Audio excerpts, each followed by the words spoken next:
গুচ্ছ থেকে যে বিভিন্ন বিশ্ববিদ্যালয় বের হয়ে আসতেছে এর ফলে স্টুডেন্টদের বিভিন্ন সমস্যা হচ্ছে। এক হচ্ছে স্টুডেন্টদের বারবার পরীক্ষা দিতে হচ্ছে।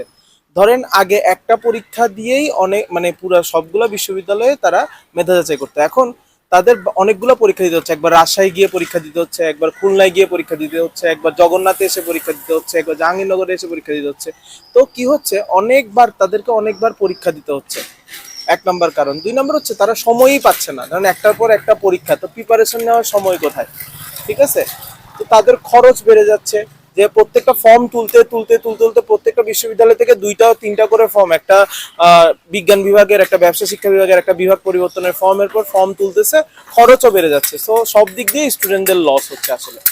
প্রথমত সমস্যা হবে যে বিভিন্ন ইউনিভার্সিটিগুলোতে একই দিনে বেশ কয়েকটা ইউনিভার্সিটিতেই পরীক্ষার ডেট পড়তেছে। তখন দেখা গেল আমি ঢাকাতে থাকি, এখন আমি সাস্টে পরীক্ষা দিতে যাব, আবার খুলনা ভার্সিটিতে পরীক্ষা একই দিনে পড়তেছে। জাস্ট ইমাজিন, তখন তো আমি সিলেটেও যেতে পারবো না, আবার একদিনেই খুলনাতে যেতে পারবো না। আমাকে একটাই সিলেক্ট করতে হবে।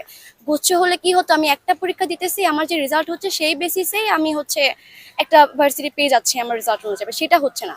সেকেন্ড হচ্ছে যাতায়াতের প্রবলেম হয়, যারা মিডল ক্লাস ফ্যামিলি বা আপার মিডল ক্লাস বা লোয়ার মিডল ক্লাস, ওদের প্রবলেম হচ্ছে খরচটা হয়। খরচ টাকা অনেক বড় একটা ফ্যাক্ট। তো 1,000-3,000 টাকা বা 3-4 হাজার টাকা লাগেই যাতায়াতে থাকা। তো একটা স্টুডেন্ট আসলে যে গুচ্ছর মধ্যে কতগুলো বিশ্ববিদ্যালয় আছে, ধরি আনুমানিক 25-20টার মতো আছে। তো দেখতে গেলে সবখানে তো পরীক্ষা দেওয়া পসিবল না, যাওয়া তো পসিবল না।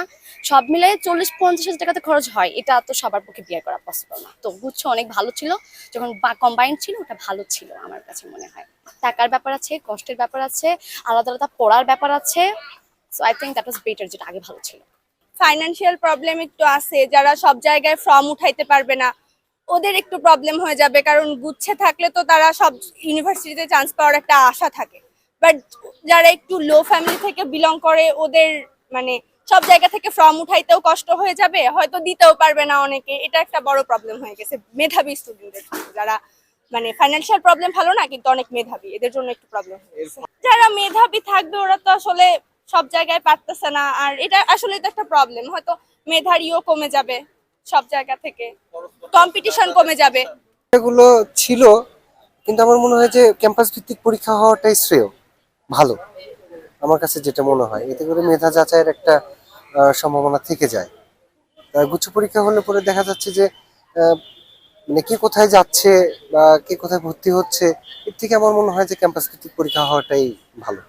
হ্যাঁ, সুফলের দিকটা বলতে গেলে যে পরীক্ষা অনেকগুলো দিতে পারবে, যেমন বিভিন্ন বিশ্ববিদ্যালয়ে, যেমন জগন্নাথ, খুলনা, আরো কি কি বার হচ্ছে, সাস্ট, কুমিল্লা হয়তো বার হয়ে যাবে।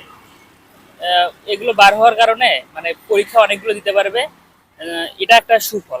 কিন্তু কুফল বেশি, কারণ কি এই হ্যারাসমেন্টটা বেশি।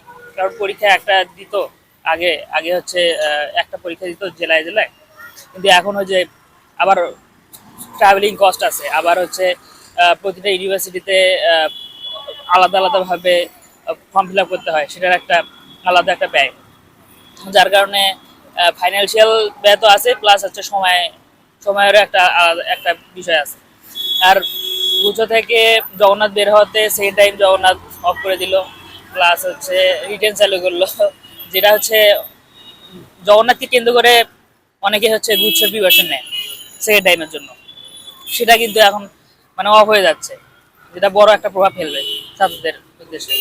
তো মনে করি যে এই হঠাৎ করে সিদ্ধান্তটা নেওয়াটা আসলে এই বছরের জন্য খুবই টাফ শিক্ষার্থীদের প্রতি, এবং এটা এখনই নেওয়াটা উচিত হয়নি। আর সেকেন্ড টাইমটা, বিশেষ করে সেকেন্ড টাইমটা অফ করাতে যেটা সবচেয়ে বড় কুপ্রভাব শিক্ষার্থীদের প্রতি ফেলতে পারে আমি মনে করি।